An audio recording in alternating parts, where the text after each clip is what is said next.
Hello, everyone. This is Nicole Harling with The Advocator. We have a wonderful show for you today. We have our guest here, Milton Williams, today. So please come back and be very informed. Thank you. Where would I go if the world had no limits? If I could defy all boundaries?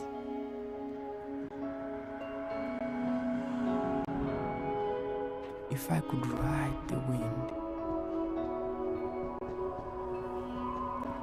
where would it take me? If all roads were open to me, where would I go? If I could fly, if I were free to move.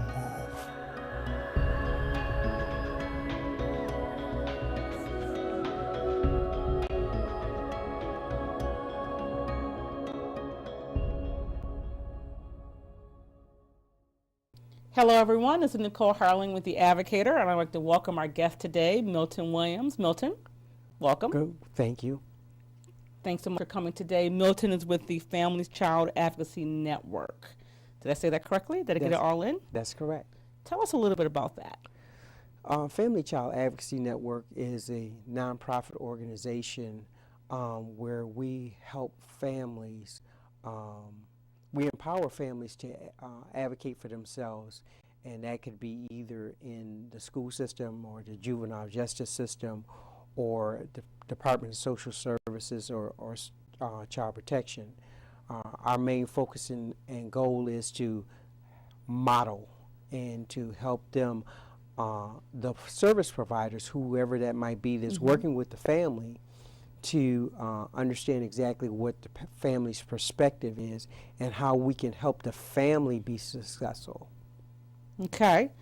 Tell me, what do your clients look like? You said families. What are they mostly made of? Our families can either come in from the mental health world.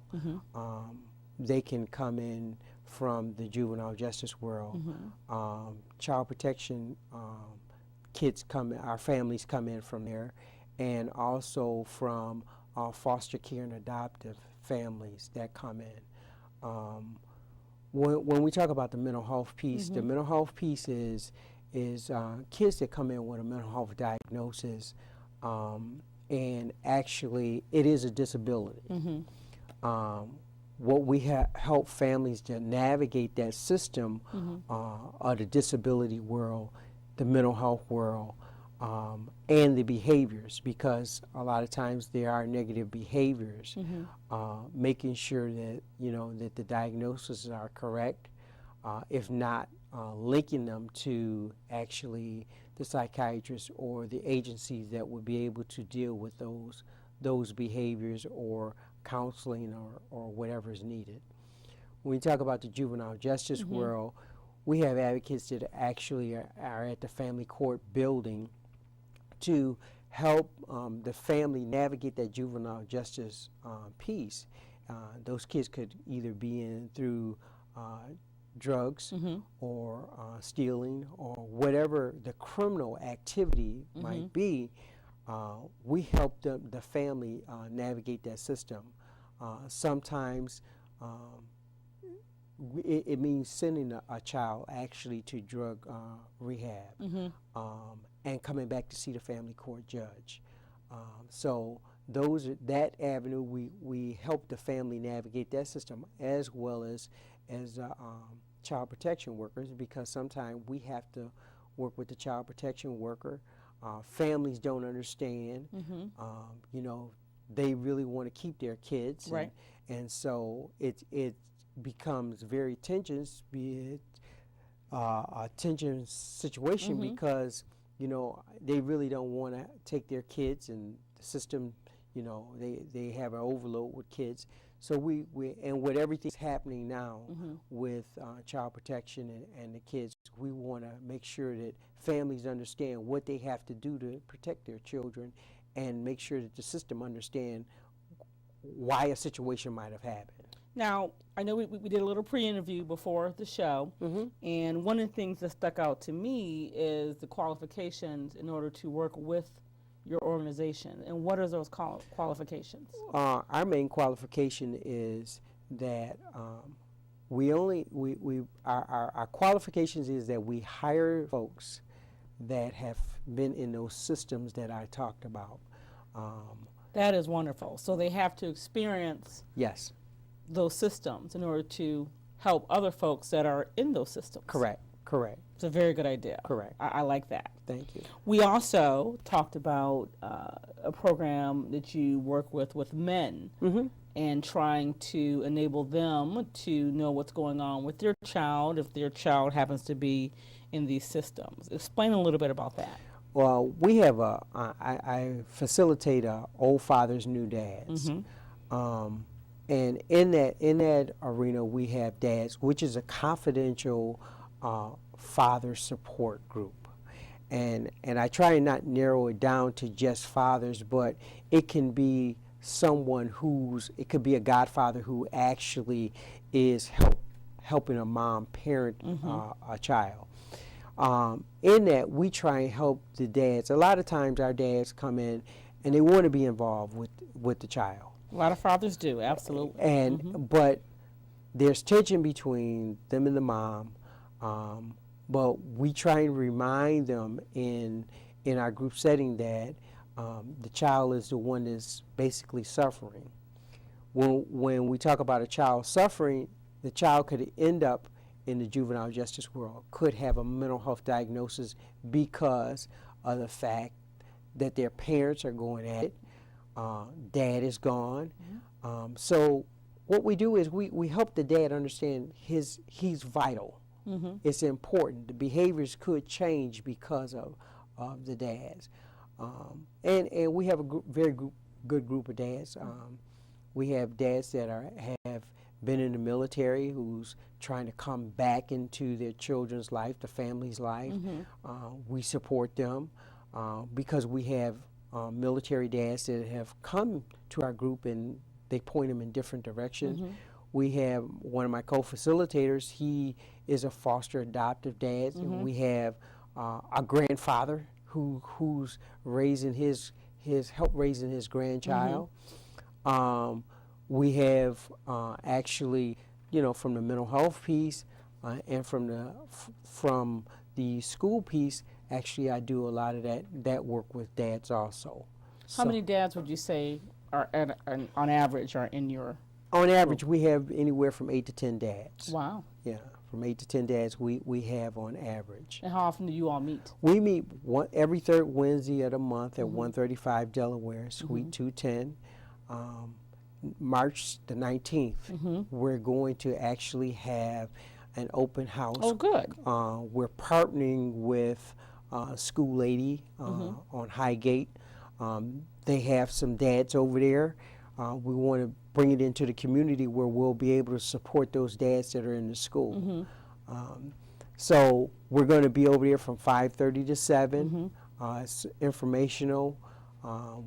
And the good part about our dads group is that if folks are actually keeping their kids that night, if the dads are keeping their kids, we always provide child care. Oh, okay. So the children can come also. So the children can come also. They don't have to worry about. I always have a respite worker there to actually help care for the child. The only thing we ask is ahead of time if they would please call, so that I can have enough respite worker.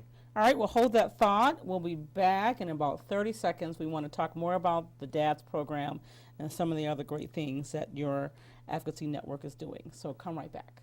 Thank you.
Hello, everyone. This is Nicole Harling with the Advocator, and I have here Milton Williams with our Family Child Advocacy Network.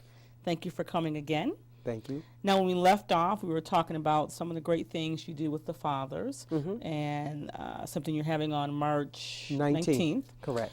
Let me ask you, though, and I think I asked this before, are women allowed to come to these meetings, the mothers? Not to the dance group. Ooh, okay. No, I'm joking. Go ahead. It's basically dads only. Okay.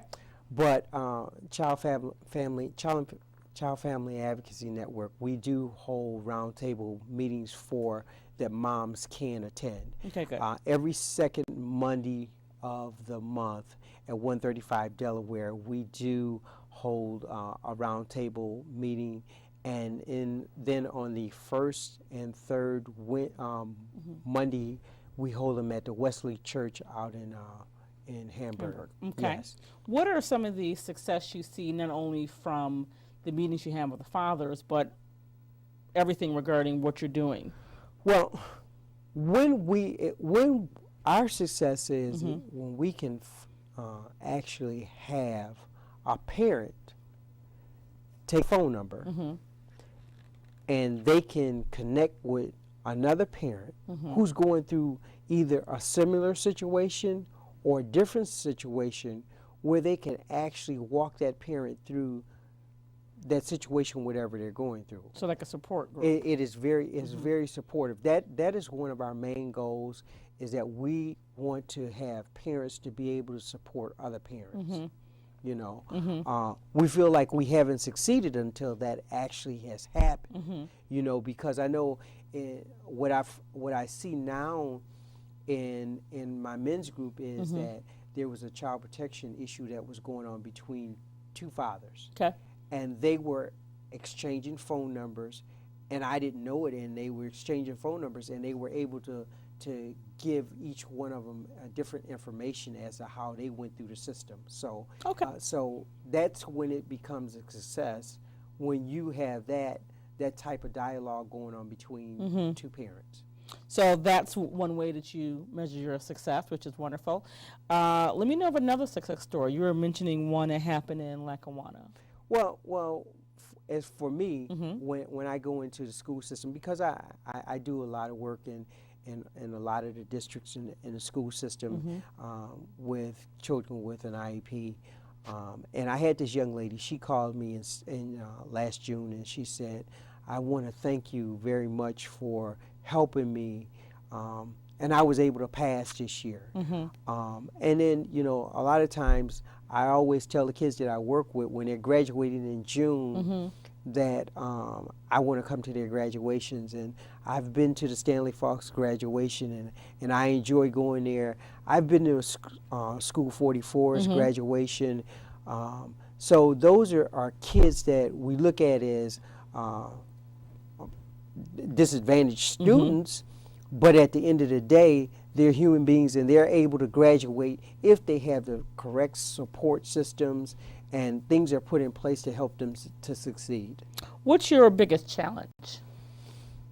My biggest challenge right now is actually I would like to see our dads group grow a lot, because I know there's a lot of dads out here that are single parents.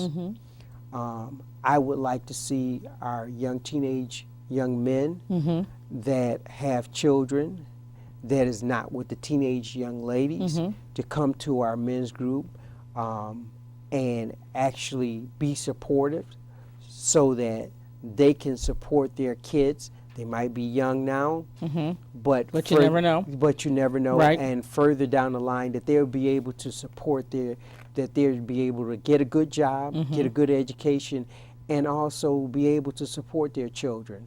How do you keep it focused on what you want to focus on without it bleeding into other areas, such as counseling, job placement, that sort of thing, or do you refer folks to those areas if they need that? Because I can see men meeting together, and you want to stay focused on the family, of course, and on a child, but there's other outlining issues that need to be addressed too. So how do you keep that focus? Well, because Child Family Advocacy Network is actually an informational system. Usually, what happens is if those situations arise, I can usually, look the information up. We have it in our office. We have a library of stuff that we can just look up and point parents in that direction. So therefore, if you look at the situation where there's two parents that really are not getting along and it's affecting the child, we might make that referral and say, here's an agency that could do family counseling for you guys to try and bring you guys together. So when you go in a courtroom, you guys can kind of like be on the same page as to what you actually want. If those are the things that we actually do. Okay, well, that's good, because I know that's very important to keep the focus on what it needs to be on. Correct. And of course, there's again other outlining issues, but the focus is the child. And even though there may be some tenuous feelings towards the parents, towards each other, the child is the main focus. Correct. And I think a lot of fathers, if you want to go to this open house on March 19th, please go, because it sounds like it's going to be very, very informative. Correct. It's from 5:30 till 7. Correct. Okay. At School Lady. Y'all gonna have food, right? Correct. Okay. All right. All right. Because food brings people. Food brings people. So no, aside from that, it sounds like it's very informative. How many people are you expecting to be there? I really don't know. At this particular point, I would say the sky is the limit. Okay. Okay. That's what I would say. The sky is the limit right Okay. now. Okay, well, good. Well, definitely, I definitely encourage, again, all the fathers to go to this. I think it's going to be a wonderful thing. Hold that thought. We'll be right back. I want to talk about this book, Effective Black Parenting. And I know you do some things with this, and we're going to delve into this a little bit longer. So come right back.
Hello, everyone. This is Nicole Harling. Welcome back. We have Milton Williams here.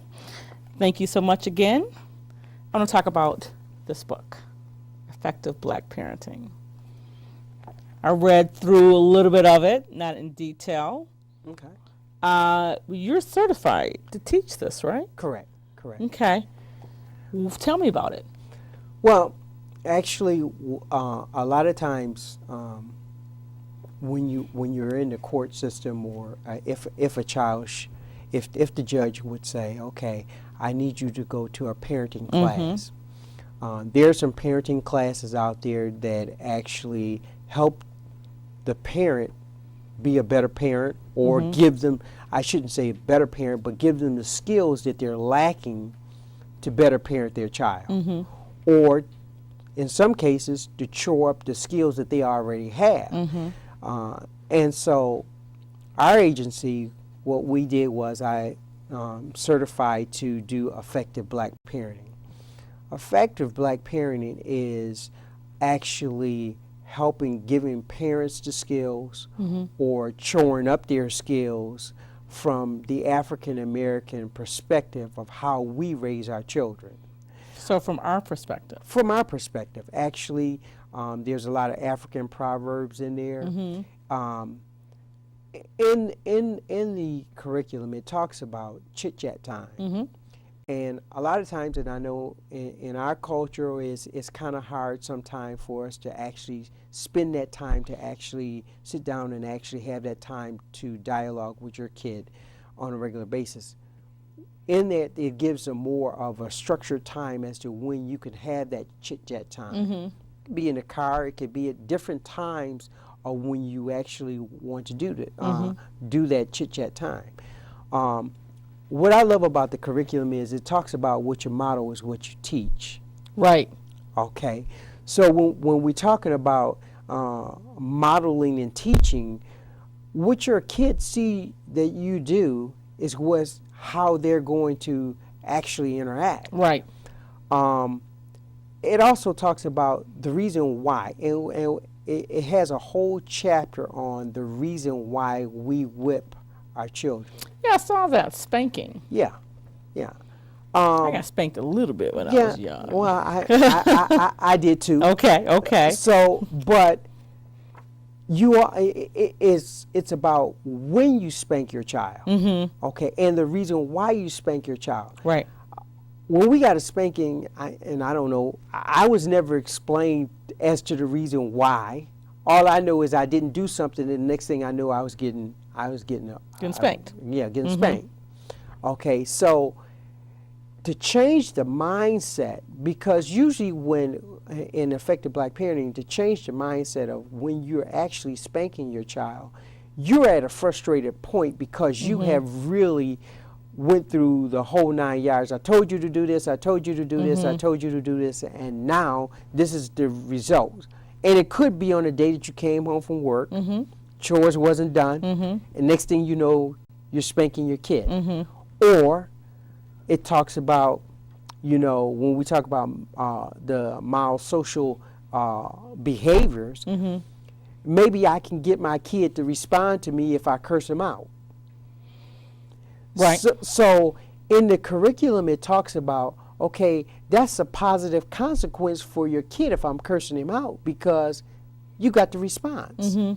It's more of, with effective black parenting, about us being in control of our emotions, okay?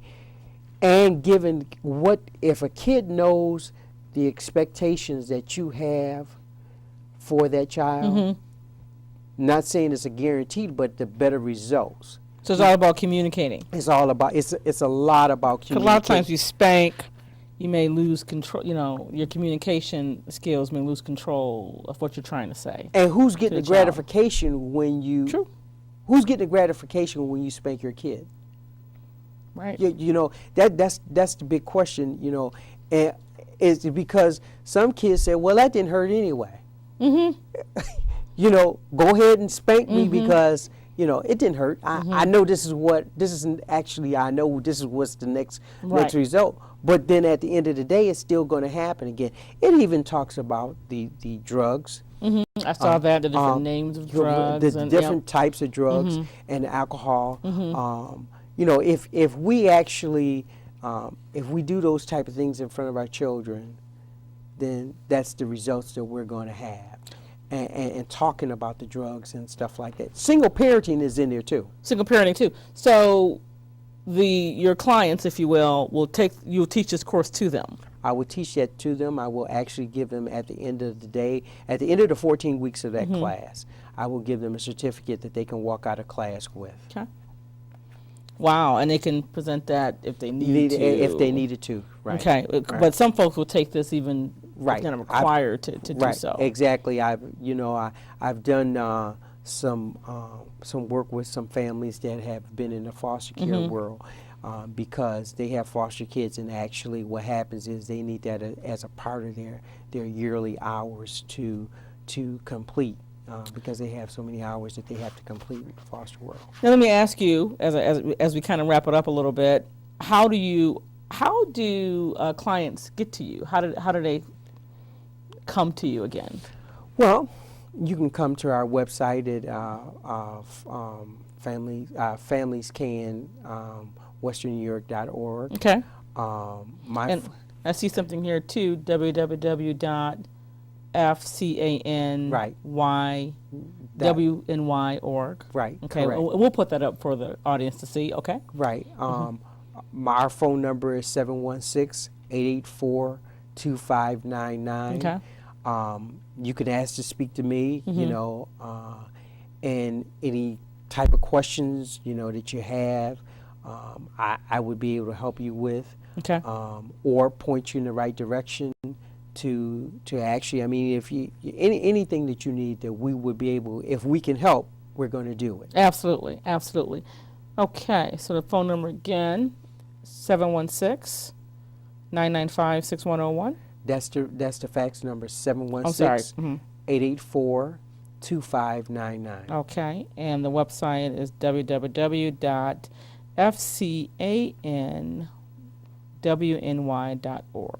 Correct. Wonderful. And how do you funding for this? How do you get that?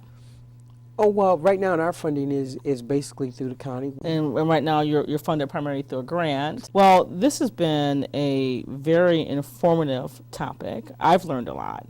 I know I've asked you a lot of questions, but I think you've informed our audience of some great things that your organization is doing to help the community. You agree?